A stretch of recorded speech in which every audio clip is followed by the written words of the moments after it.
1953, a coronation fit for a king. But it's a young queen who's about to be crowned, and the crowd roars its approval. The fact that she's a woman attracts no comment, and she will go on to reign over us for 6 decades. But England's queens haven't always been greeted with such adoration. Throughout our history, women and power have made an uneasy combination. 800 years earlier, another female heir to the throne came to Westminster for her coronation. She wasn't met by cheering crowds. Instead, she was chased away from the capital by an angry mob. Her name was Matilda, the first woman to make a claim to the English crown in her own right. But 800 years ago, power was inescapably male. There was no question in the medieval world. Men ruled, and women didn't. A king was a warrior who literally fought to win power, then battled to keep it. Yet despite everything that stood in their way, a handful of extraordinary women did attempt to rule medieval and Tudor England. This series is about the queens who challenged male power and the fierce reactions they provoked. When they pursued power like kings, these royal women were criticised and condemned. Most graphically of all, they've been vilified as she-wolves. These are the stories of the she-wolves of England. And to explore them is to realise just how far we've come and how little has changed.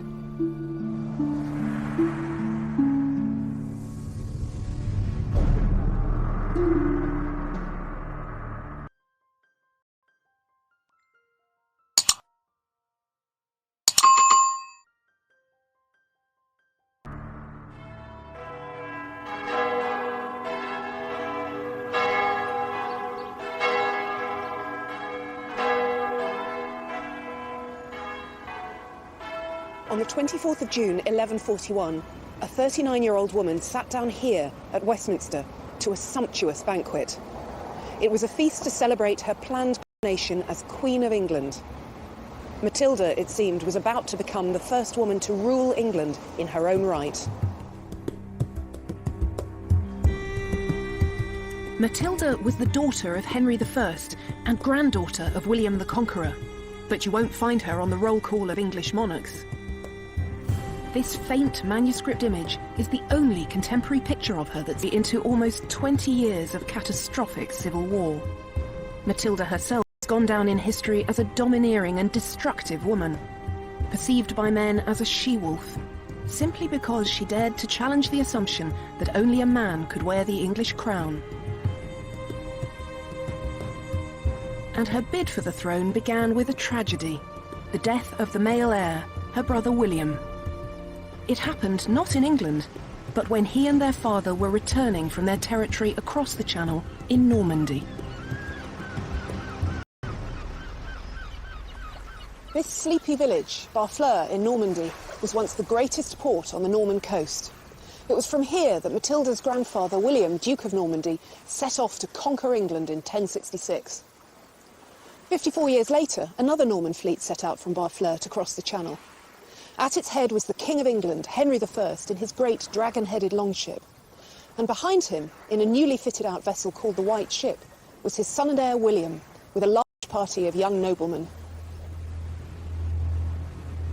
It was November, late in the year for what could be a treacherous crossing.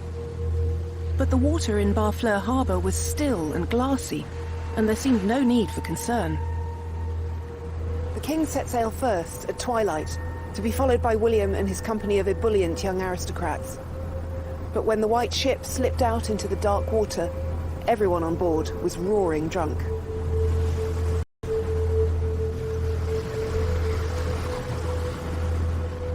No one noticed the rock at the harbour mouth, but no one could mistake the sickening jolt as the ship struck.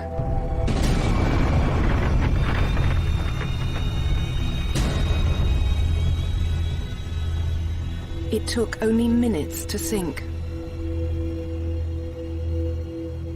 And in the freezing November waters, there was no hope of rescue.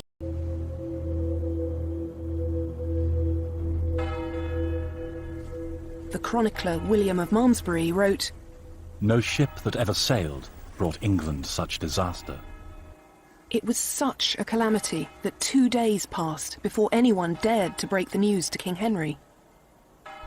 When eventually a stuttering boy was pushed forward to tell him that his son was dead, the king collapsed in anguish.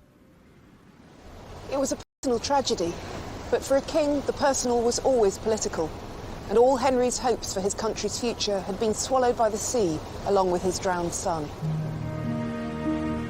Norman kings had worn the English crown for just over 50 years, but already a dynasty had been founded, and a new source of sons and heirs. But now there was no natural successor to continue the line. No boys. Just a daughter called Matilda. There had never been a female heir to the English throne. But then again, there was nothing explicitly to say that a woman couldn't inherit the crown. The revolutionary effects of the conquest, which had swept away all precedent and tradition, meant that Norman England hadn't yet developed fixed rules about how a new monarch should be chosen. But in these times, it wasn't enough to have a right to the throne. To wear the crown, you had to fight for it too. That's exactly what happened with Matilda's father. Henry I had fought his older brother for the rule of England and Normandy. And once he'd become king, he had to keep on fighting to impose his authority on his nobles. Could this possibly be a job for a woman? These are the two sides of a king's great seal, the physical representation of the crown's authority that hung from every royal decree. An iconic image of power that demonstrates the king's most fundamental roles. Here, on one side, he sits with an orb and scepter in his hands to give justice to his people.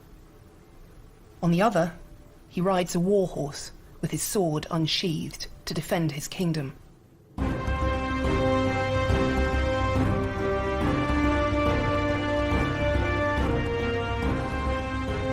Even today, power still looks, sounds and feels overwhelmingly male. Back then, there was no question in contemporaries' minds about the order of God's creation. Men ruled, and their women obeyed. In fact, the Anglo-Saxon word for queen didn't mean a female king. It meant the wife of a king. And as a king's wife, a queen could advise her husband, or even represent him. But her authority always depended on his. And it was this limited kind of queenship, as royal wife to a royal husband, for which Matilda had been prepared since birth. When she was a small child, her father sent her to a foreign land to be married to a complete stranger. At the age of 8, she'd already begun an extraordinary career. She'd left England to marry Henry V, the King of Germany and Holy Roman Emperor. Since then, she'd been fated as his empress, the greatest court in Europe. And as a result, she had a powerful sense of her own majesty.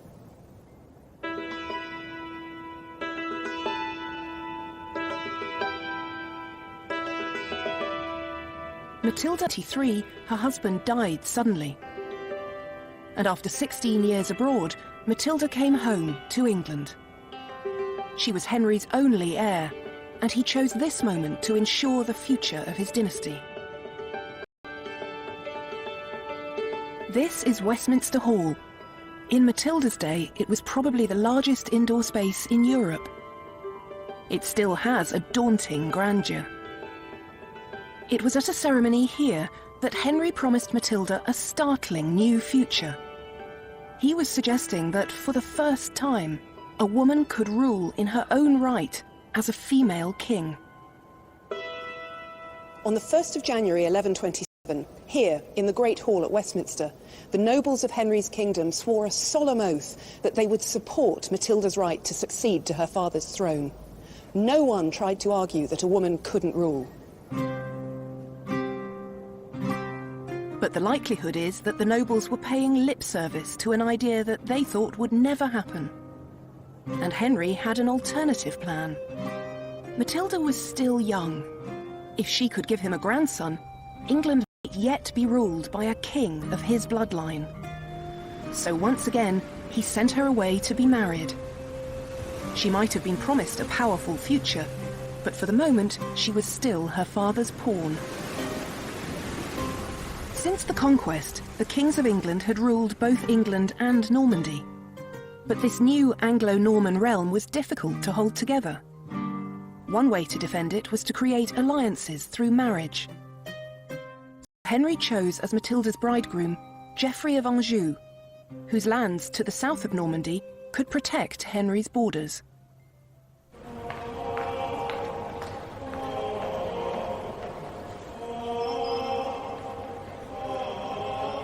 In June 1128, Henry came here to his Norman capital, Rouen, to knight his prospective son-in-law. Henry was delighted with the match, but Matilda wasn't so pleased. The good news? Geoffrey was so handsome and athletic that he was nicknamed Geoffrey the Fair. The bad? He was only 15. Matilda clearly wasn't dazzled by Geoffrey's good looks. He was 11 years younger than her, and her junior by far in status and experience. She'd just lost a husband who'd been a father figure as well as an emperor, and now she was offered an arrogant teenager as his replacement. She tried to resist the match, but in the end she had no choice. She did her unpleasant duty and married him. But Matilda didn't give in easily. She never called herself Countess of Anjou. Instead, she always insisted on the greater magnificence of her own title as Empress and daughter of the King of the English. As such, Matilda knew what her father expected of her, that she should produce a male heir. But just a year after the wedding, the unhappy couple were living apart. Matilda might have given up on her marriage, but her father hadn't. In 1131, he imposed a reconciliation on the couple, and to good effect. In the spring of 1133, Matilda gave birth to her first child, a healthy boy called Henry, after his proud grandfather. A year later, she had a second son. So Henry had his male heirs. But he was in his 60s, and it would be years before they grew up. And there was more. Having a family of her own meant that Matilda's loyalties were now split. The arrival of his grandsons was a dynastic triumph for Henry. But Matilda's new role as the mother of two young sons left her caught in the middle between her husband's ambition and her father's refusal, even at the age of 67, to relinquish any part of his hold on power. And in 1135, as political disagreement escalated into the flexing of military muscle, Matilda stayed in Anjou with Geoffrey, standing shoulder to shoulder with her husband.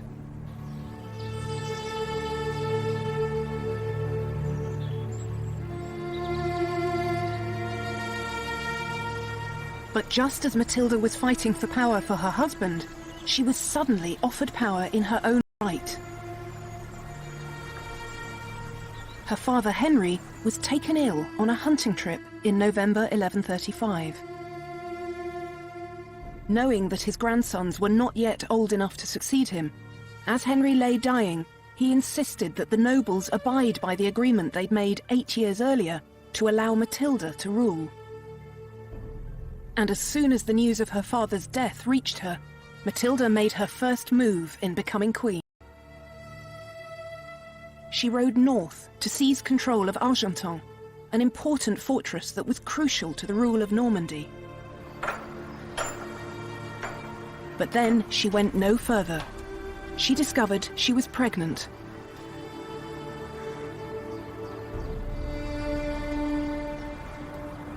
It's impossible to know what was going through Matilda's mind stuck out here at Argentan. The chronicler William of Malmesbury says only that she failed to return to England for certain reasons, which at a distance of almost 900 years, if the nobles would simply rally to her cause. What we do know is that while Matilda hesitated, it was her cousin Stephen who seized the moment.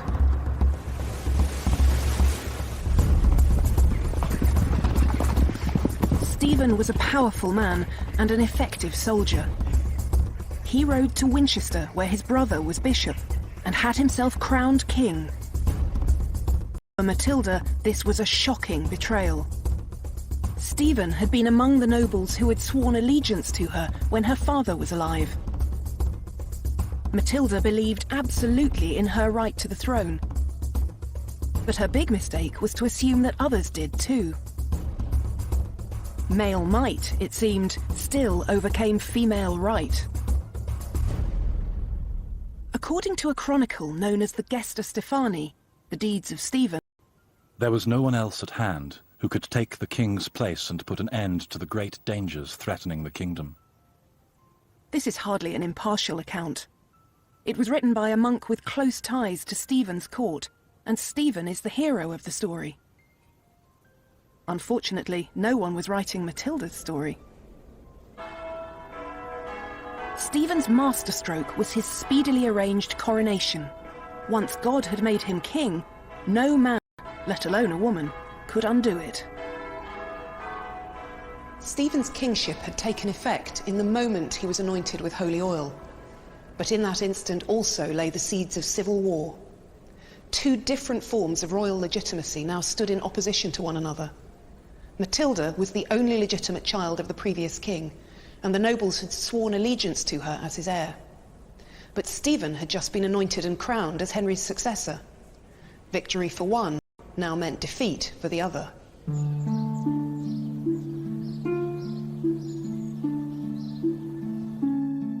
Stephen might have God on his side, but he needed people too. He couldn't rule without the support of the powerful nobles. It was a balancing act.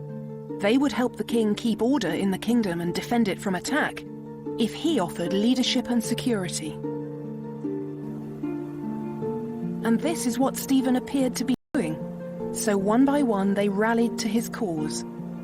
And his triumph seemed complete when he won the support of Robert of Gloucester, one of the most powerful noblemen in the country.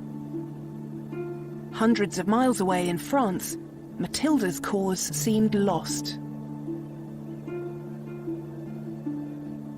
Her third son had been born safely at Argenton, but now she and her boys were embattled there, with little prospect of reclaiming her inheritance. To make his throne secure, Stephen needed to control the Anglo-Norman realm on both sides of the Channel.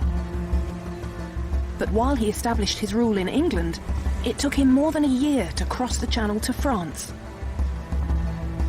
By then, Normandy had collapsed into anarchy, and so did Stephen's army, as his soldiers began to squabble among themselves.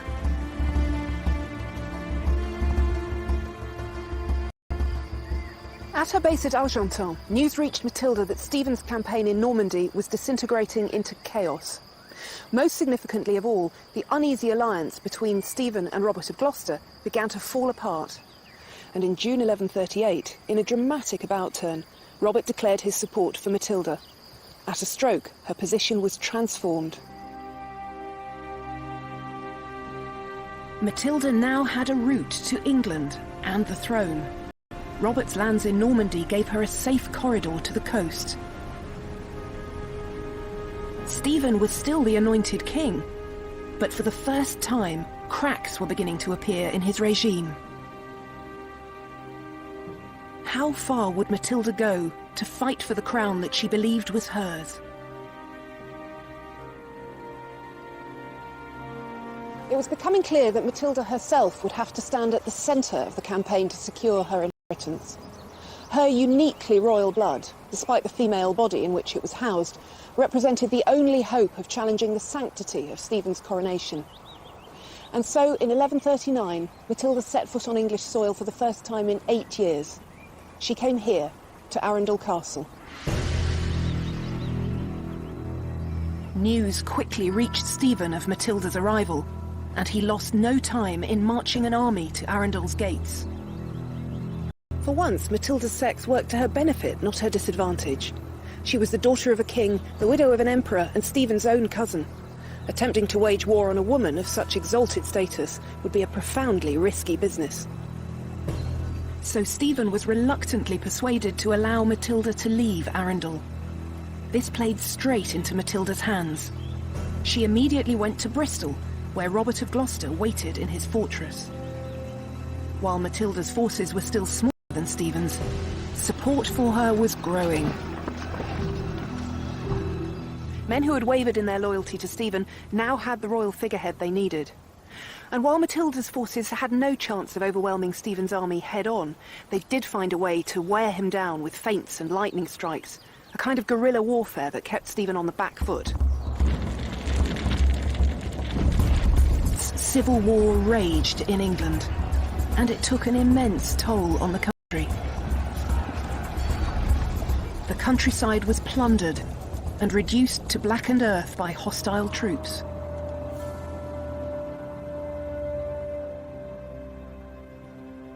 It was a dreadful thing, said the chronicler William of Malmesbury, that England, once the noblest place of peace, the peculiar habitation of tranquility, had sunk to such wretchedness.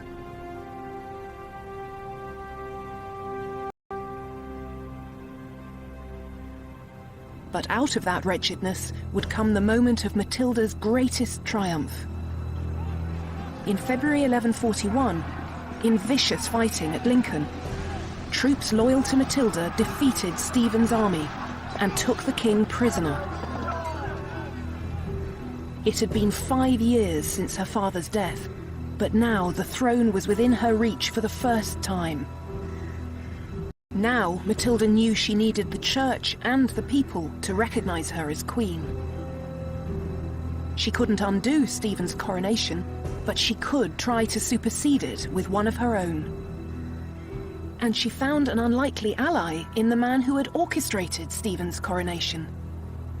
His own brother, Bishop Henry of Winchester.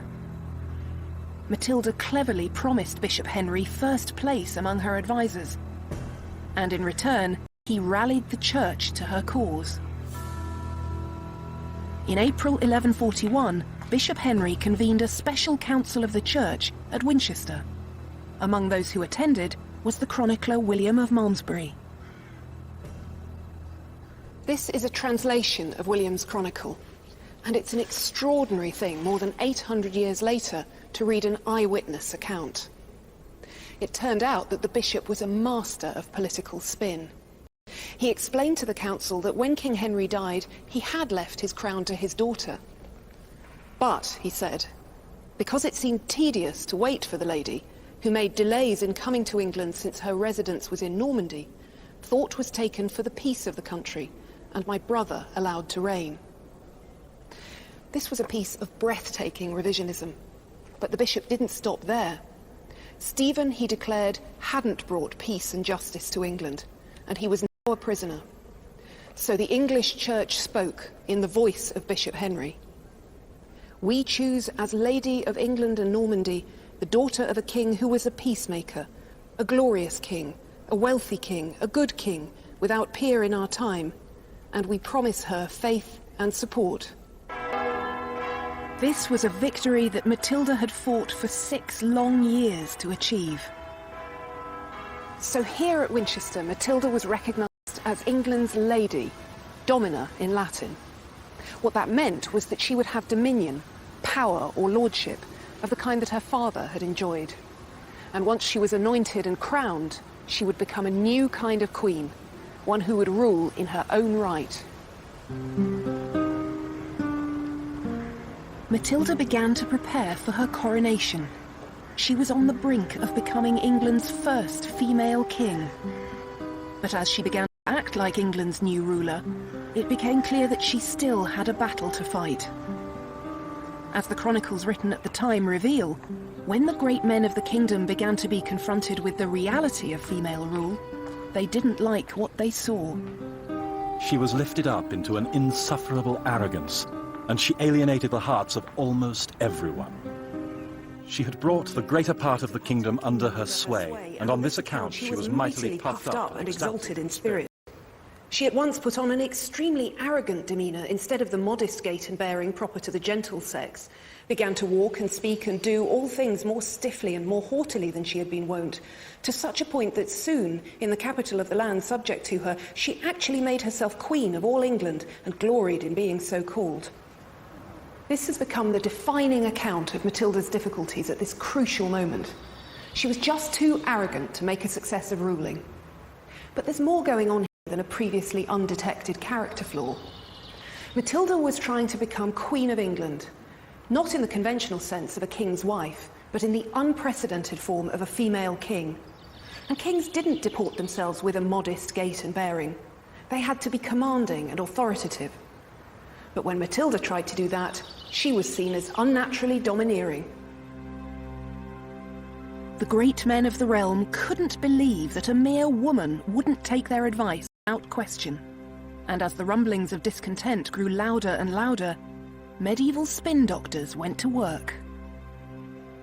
True to form, the hostile chronicler of the Gesta Stephani, the Deeds of Stephen, reported that she had demanded money from the citizens of London, and when they resisted, she, with a grim look, her forehead wrinkled into a frown, every trace of a woman's gentleness removed from her face, blazed into unbearable fury.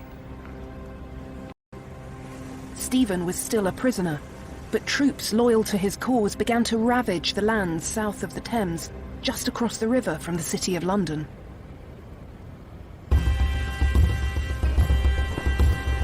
Pressed on with her coronation plans.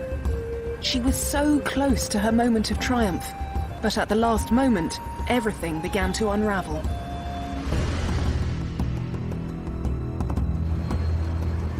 As Matilda prepared to enjoy her feast at Westminster, bells began to toll. The gates of the city swung open, and out swarmed thousands of armed Londoners to drive her away from the capital.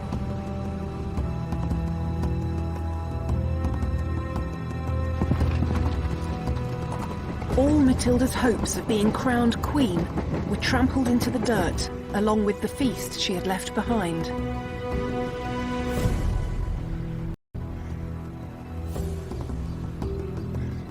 But things were about to get still worse. News reached Matilda that Bishop Henry had swapped sides once again and declared his support of his brother Stephen. Matilda pursued the bishop to Winchester, but was caught in an ambush. She was smuggled to safety, but her greatest supporter, Robert of Gloucester, was captured in battle.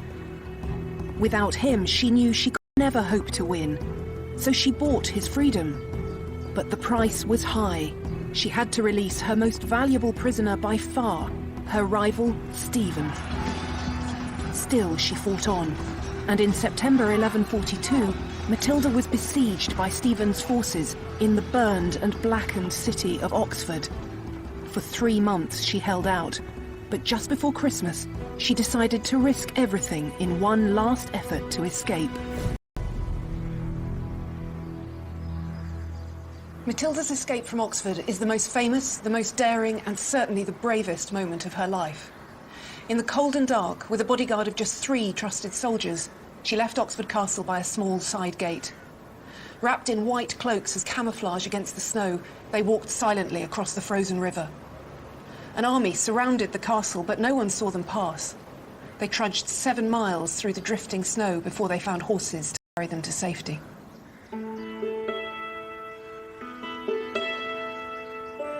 It was a courageous escape by anyone's standards. And even the Gesta Stephani remarked on Matilda's extraordinary tenacity. Never have I read of another woman so luckily rescued from so many mortal foes and from the threat of dangers so great. Matilda was now free, but nothing had changed. England remained in military deadlock.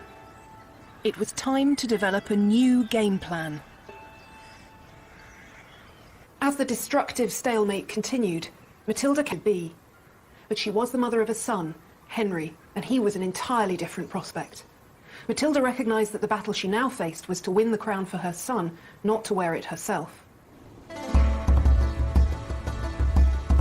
If the she-wolf couldn't wear the crown, then her cub would. While Matilda had been fighting in England, her son Henry had grown up in France. As a strong and energetic warrior, he had all the promise of a future king, and Matilda decided that the time had come for him to fight for his grandfather's kingdom. Stephen's position had depended on his ability to offer security and leadership. But the anarchy of the long years of civil war had undone all that.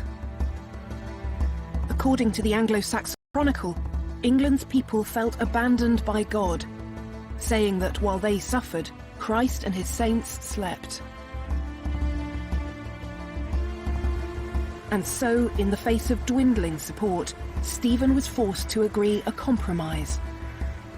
He would remain as king, but at a ceremony here in Winchester, Stephen recognised Henry as his successor. Matilda had won, but the cost of her victory was her own political eclipse. She wasn't even mentioned by name in the treaty that brought an end to the conflict that had dominated her life. It wasn't long, though, before her self-denial was rewarded. Stephen died in October 1154, and 2 months later, almost exactly 19 years since Matilda's father had died, her son was crowned King Henry II. With her son safely on the throne, Matilda returned to Normandy and settled just outside its capital, Rouen, where she acted as Henry's counsellor and sometimes his royal deputy. Matilda had shown how hard it was for a woman to rule in her own right. In the end, she sacrificed her own claim to the throne to ensure her dynasty continued. She had lost the battle, but she had won the war. Her father would have been proud of her, and her son certainly was. Henry never forgot the importance of his mother, and always called himself Henry Fitz-Empress, son of the Empress. A poem from the time recalls that nothing in the world was dearer to him than she. Matilda died in Normandy at the age of 65 on the 10th of September 1167.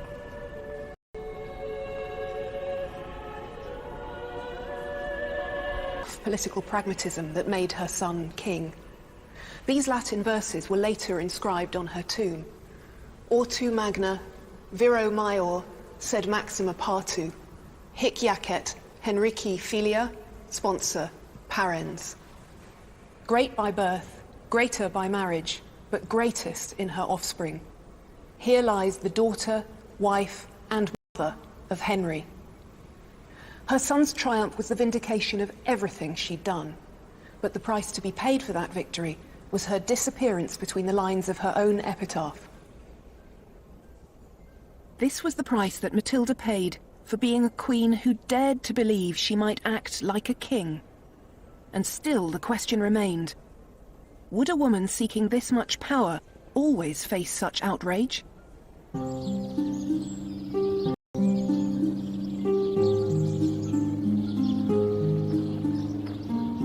Her daughter-in-law would attempt to find out, with just as much determination as Matilda herself. But as the centuries have gone by, Eleanor of Aquitaine's fame has endured less as a she-wolf than as a queen of the romantic world of chivalry and courtly love. In fact, we know very little for certain about Eleanor's looks or her emotional life. The only contemporary image of her that survives is this effigy from her tomb at Fontevraud Abbey, and it's hard to get a sense of the extraordinary woman behind this mask-like face. One clue to her intellect is perhaps the book she's holding, not a typical prop for a medieval woman.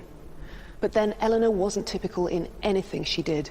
She spent 80 years at the centre of European politics, not as a passive consort, but as a dynamic force in her own right. Above all, she was a woman who believed in her own agency, her ability to determine her own fate.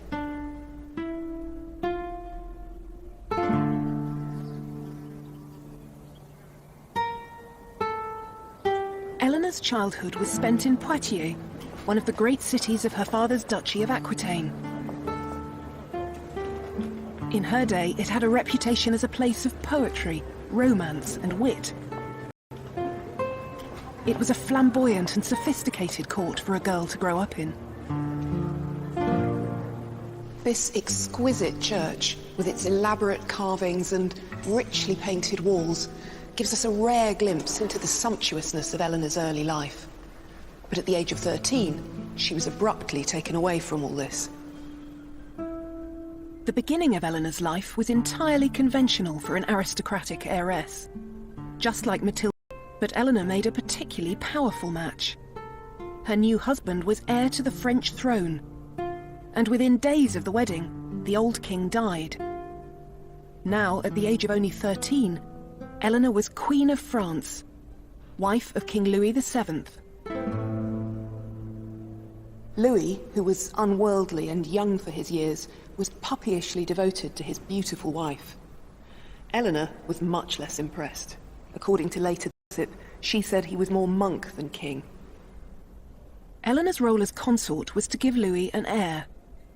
And it may be evidence of her distaste for the job that it was 8 years before she gave birth for the first time. The baby was strong, healthy, and perfect in every way, except for the fact that she was a girl. But Eleanor was still only 21. And from their court in Paris, there was another project consuming the royal couple. Louis and Eleanor had decided to go on crusade.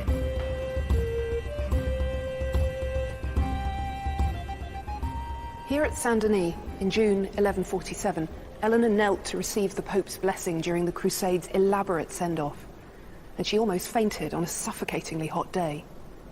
But she didn't show any such vulnerability in the face of the very real dangers of the Crusade itself.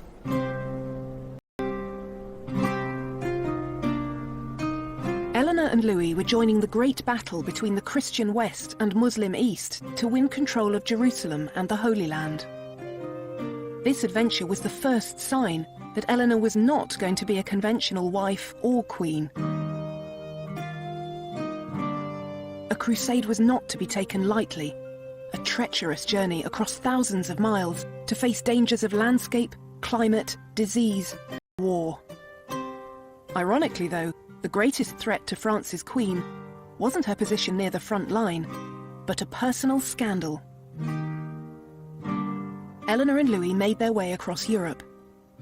In the spring of 1148, they sought refuge in Antioch, now in modern-day Turkey, which was ruled by Eleanor's uncle, Raymond of Poitiers.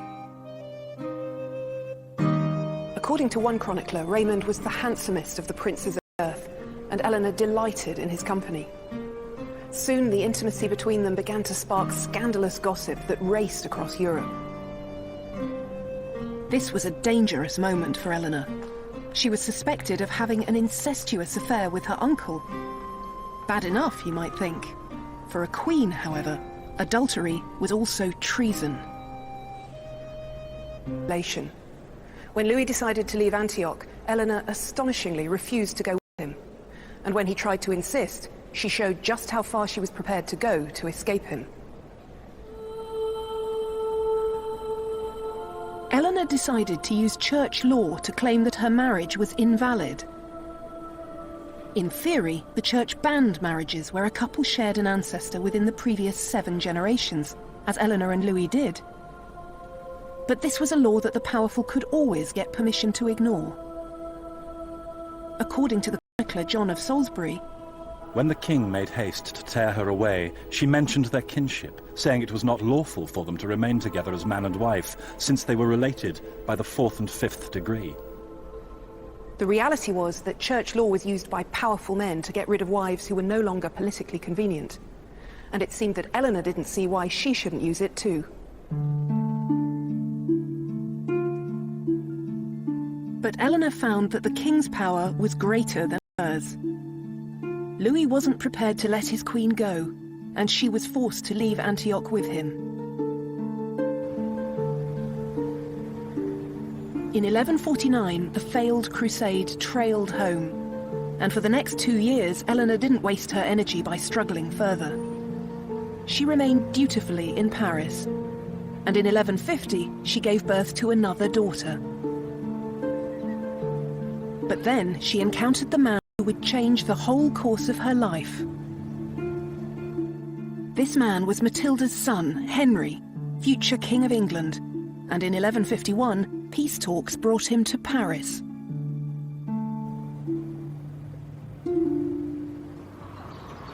Eleanor and Henry must have met when he came to the French court in the summer of 1151, though the chroniclers are tantalizingly silent on the subject. He was 9 years younger than Eleanor, a fiery and charismatic young man, boundless energy as a soldier and a leader.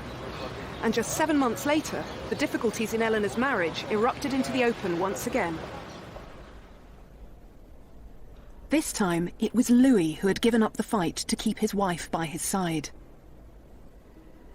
In March 1152, a committee of French bishops annulled their marriage, and Eleanor left Paris immediately for Poitiers.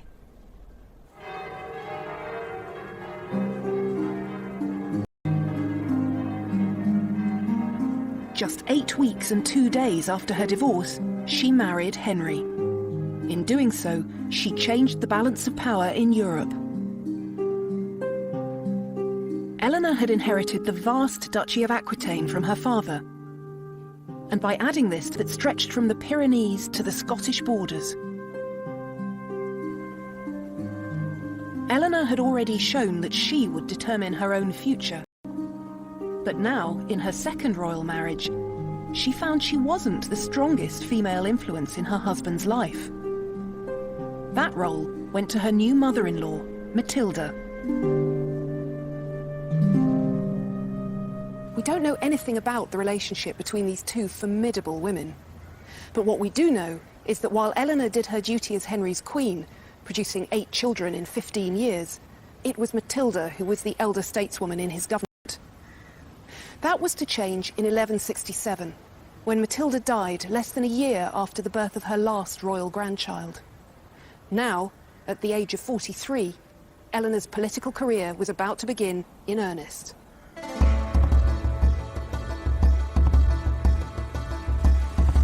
The task of governing Henry's huge and unwieldy empire was a challenging one, which kept him constantly on the move. Aquitaine, at its most southern edge, was culturally and politically alien to Henry, but it was Eleanor's homeland. And in 1168, Eleanor went to govern the duchy in her husband's name.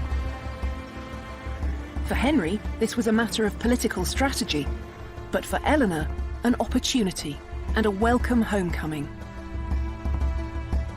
Hidden inside what are now the law courts, Eleanor's city of Poitiers is all that remains of her vast palace. We don't know very much about the details of Eleanor's rule, but it's clear that she exercised independent power here, holding great courts where she gathered Aquitaine's lords around her. But she wasn't accused of unnatural pride as Matilda had been in England. Instead, her role as Aquitaine's duchess was accepted. A woman in charge was much less challenging, it turned out, if she were ruling as the lieutenant of an absent husband. However, the stories that surround this period of Eleanor's life are tales of romance and chivalry. Aquitaine was the home of the troubadours, who sang of knights declaring their passionate devotion to unobtainable ladies and attempting heroic deeds of valor to win their hearts. One 12th century text entitled De Amore puts Eleanor at the center of these stories, ruling over a court of love that pronounced judgment on questions such as whether true love could exist in marriage.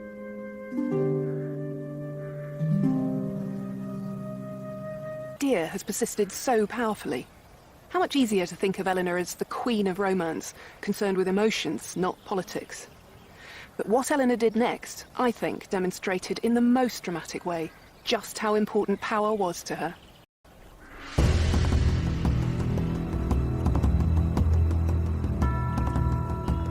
This magnificent castle at Chinon, on the banks of the Loire, was one of the most important centres of Henry's rule.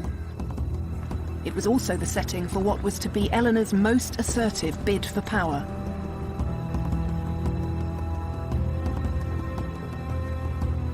Eleanor never had a claim to be a monarch in her own right, but her children did. And as a mother, she was prepared to fight tooth and claw for her son's rights. It was a fight that would dominate the rest of her life. Male heirs were a medieval king's greatest asset, the insurance that his dynasty would prevail. But grown-up sons weren't always prepared to wait patiently while their father still reigned. When Eleanor's 3 eldest boys reached their teens, they were champing at the bit for a share in ruling their father's empire. And although Henry promised them a role to play, he couldn't bring himself to delegate real power. In 1173, their oldest son had had enough of his father's empty promises. Under cover of night, he rode away from Chinon to defect to Henry's great enemy and Eleanor's ex-husband, the King of France. Eleanor's husband was devastated at their son's betrayal, but Henry was about to get a much bigger shock.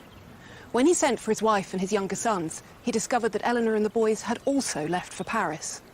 It was clear that Eleanor, too, was in open revolt against her husband and king.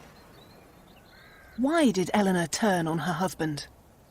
The story that's often told is that she was violently angry about Henry's affair with a beautiful young woman named Rosamond Clifford, known as Fair Rosamond, the Rose of the World. There's no way of knowing now what Eleanor thought or felt, so we'll never be sure exactly what was going through her mind when she rebelled against her husband. And once again in Eleanor's life, emotion gets used to fill a gap left by an absence of evidence. All kings had mistresses, and Eleanor was worldly wise enough to know that. But she had a formidable political brain, and it's much more likely that she, like her sons, was angry that the power Henry had given her in Aquitaine wasn't everything he'd promised. Eleanor was treading an intensely dangerous path, but she had thinkable when she left one king to marry another. Now her second royal husband was standing in the way of her ambition, and she would leave him too.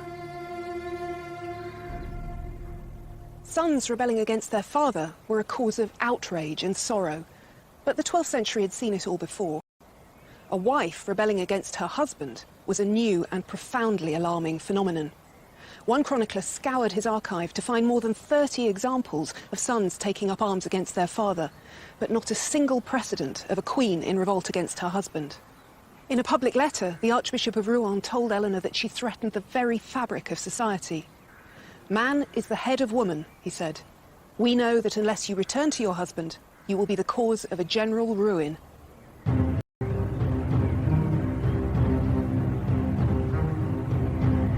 But Eleanor, as always, refused to be cowed.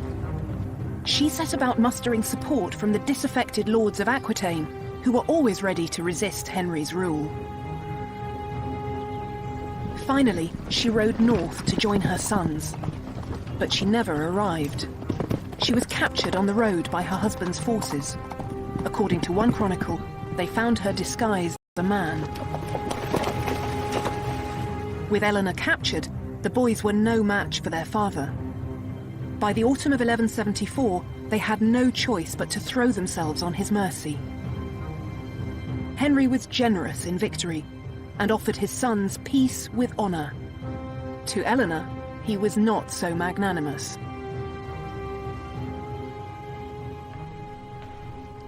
Eleanor was taken as a prisoner from France to England, and for the next 15 years she's almost lost in silence. We don't even know for certain where she was held. But for a woman who'd always believed in her own agency, captivity can only have been relentlessly difficult to endure.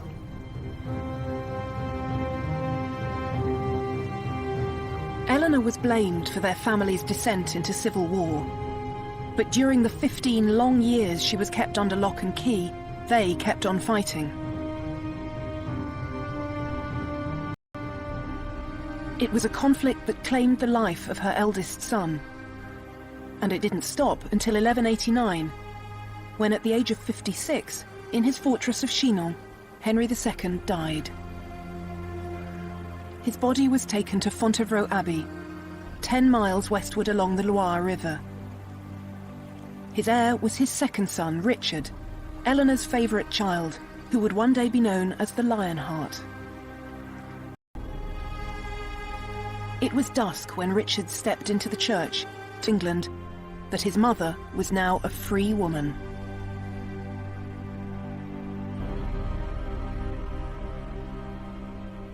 Eleanor was 65 years old, and after 15 years in captivity, her moment had come. And this time, she wasn't just given the Duchy of Aquitaine to rule, but the Kingdom of England. Richard sent word that his mother should have the power of doing whatever she wished in the kingdom. Eleanor had to rule England because Richard was away on crusade. And unusually for Eleanor's controversial career, her power didn't provoke critical comment.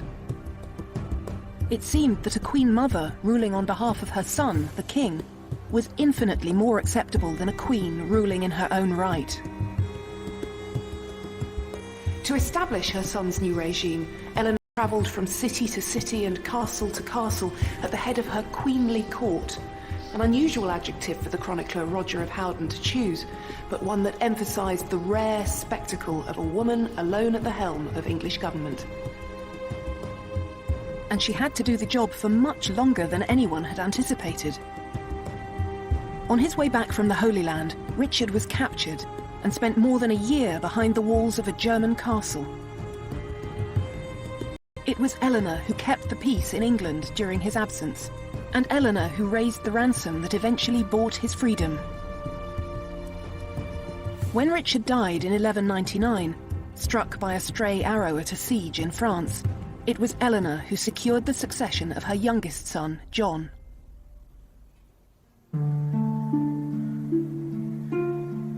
Amazingly, at the age of 75, she travelled hundreds of miles, the length and breadth of France, to support John's rule. But eventually, age and exhaustion caught up with Eleanor. She returned here to Fontevraud to rest, and from that point on, she retreated into silence. Eleanor died on the 31st of March 1204, at the age of 80. Despite her long years of conflict with her husband, she was laid to rest beside him.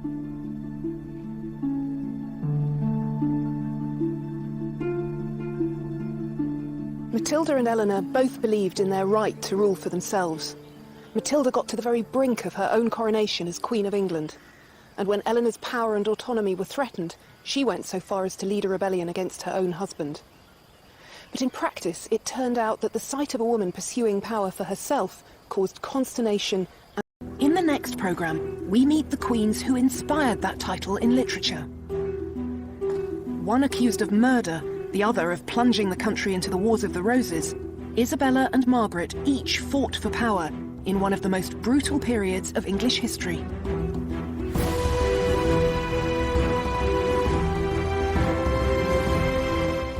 Nina Ramirez delves into the lives of the medieval kings here on BBC HD tomorrow at 7 in Illuminations. Back to tonight now, though, and we're getting a lesson in Norwegian waffles next with the Hairy Bikers.